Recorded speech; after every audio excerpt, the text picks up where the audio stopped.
Middle east में जारी तनाव अब सिर्फ जंग के मैदान तक सीमित नहीं रह गया है, बल्कि दुनिया की अर्थव्यवस्था की धड़कन माने जाने वाले समुद्री रास्तों तक पहुंच चुका है। एक तरफ हुर्मुज जलडमरू मध्य पर संकट गहराया हुआ है, तो दूसरी तरफ लाल सागर और बाब अल मंदेब में हूती विद्रोहियों के हमलों ने वैश्विक व्यापार को नई चुनौती दे दी है। ऐसे में सऊदी अरब ने 13 देशों के साथ मिलकर एक नए मल्टीनेशनल मैरीटाइम डिफेंस अलायंस का ऐलान किया है। मिडिल ईस्ट के मौजूदा हालात को समझने के लिए इन समुद्री रास्तों की अहमियत को समझना जरूरी है। हुर्मुज जलडमरू मध्य को दुनिया की तेल सप्लाई की लाइफलाइन माना जाता है। खाड़ी देशों का बड़ा हिस्सा इसी रास्ते से दुनिया तक पहुंचता है। वहीं बाब अल मंदेब लाल सागर को अदन की खाड़ी से जोड़ता है और यह एशिया के साथ साथ यूरोप के बीच समुद्री व्यापार का सबसे महत्वपूर्ण मार्ग भी है। पिछले कुछ समय से हुर्मुज में तनाव बढ़ने की वजह से जहाजों की आवाजाही गंभीर रूप से प्रभावित हुई है। इस स्थिति से निपटने के लिए सऊदी अरब ने अपने पूर्वी तेल क्षेत्रों से पश्चिमी तट के यानोब बंदरगाह तक ईस्ट वेस्ट पाइपलाइन का इस्तेमाल बढ़ाया। इस रणनीति का मकसद हुर्मुज पर निर्भरता कम करना था, लेकिन अब यमन के हूती विद्रोहियों ने इस वैकल्पिक रास्ते को भी चुनौती दे दी है। यानबू से निकलने वाले जहाजों को बाब अल मंदेब से होकर गुजरना पड़ता है, जहां हूती लगातार हमले और धमकियां दे रहे हैं। बाब अल मंदेब की सबसे संकरी चौड़ाई सिर्फ 29 किलोमीटर है और हर साल वैश्विक समुद्री व्यापार का लगभग 10 से 12% हिस्सा इसी मार्ग से होकर गुजरता है। यही वजह है कि यहाँ पैदा हुआ कोई भी संकट सीधे सीधे अंतर्राष्ट्रीय सप्लाई चेन और ऊर्जा बाजार को प्रभावित कर सकता है। इसी खतरे को देखते हुए सऊदी अरब, कुवैत, बहरीन, कतर, तुर्की, मिस्र, Jordan, Pakistan, Bangladesh, Yemen, Djibouti, Somalia, Sudan और कोमोरोस ने मिलकर नए समुद्री सुरक्षा गठबंधन की घोषणा की है।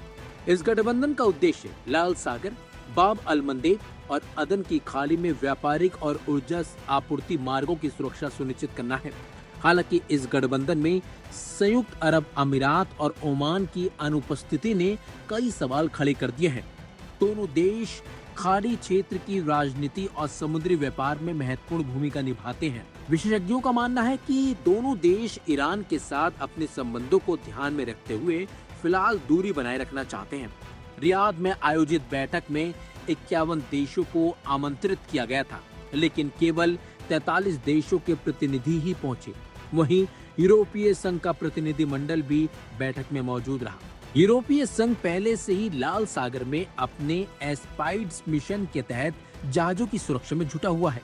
ऐसे में जब नजर इस बात पर रहेगी कि सऊदी के नेतृत्व वाला यह नया गठबंधन और यूरोप का मौजूदा मिशन मिलकर कैसे काम करते हैं।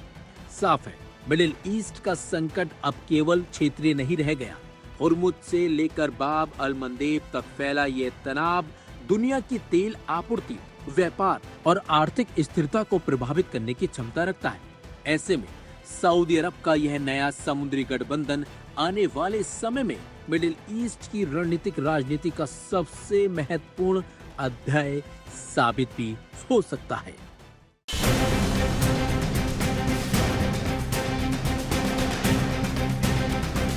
यमन से अब आसफ, तनकील और फलक गरजेंगी।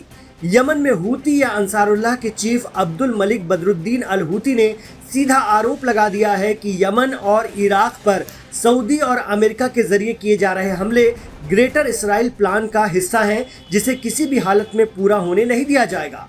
ईरान और हूती की दोस्ती जय वीरू की तरह है।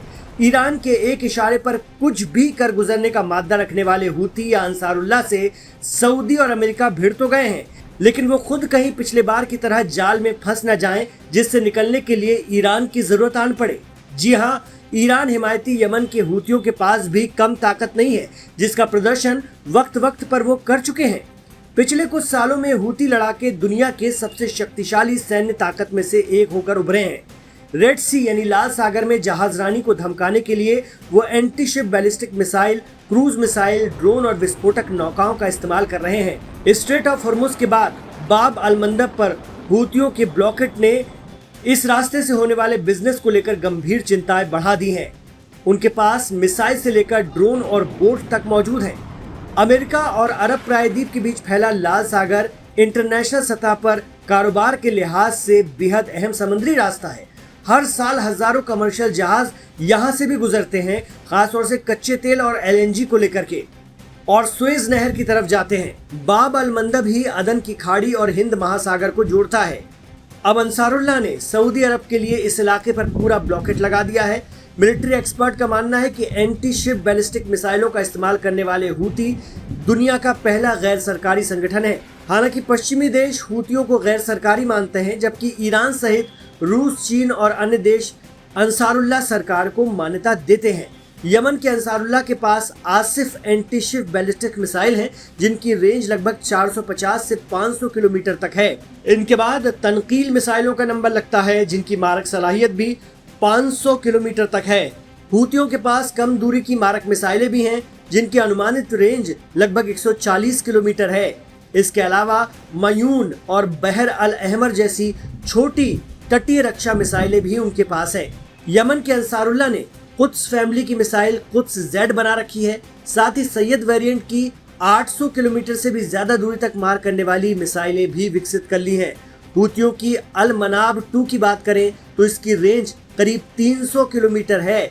इसके अलावा उनके पास पुराने रशियन और चीनी तकनीक पर बने हुए रूबीज और अल मंदेब 1 मिसाइलें भी हैं, जो भारी विस्फोटक ले जा सकती हैं। ड्रोन का जखीरा भी हूतियों के पास कम नहीं है। वायद 1 और वायद 2 जैसे ड्रोन उनके पास है, जो ईरान के शाहिद 136 का यमनी वर्जन है। इनकी रेंज 1500 से 2500 किलोमीटर तक है। समद सीरीज के ड्रोन तो और लंबी दूरी तक मार करने में सक्षम है।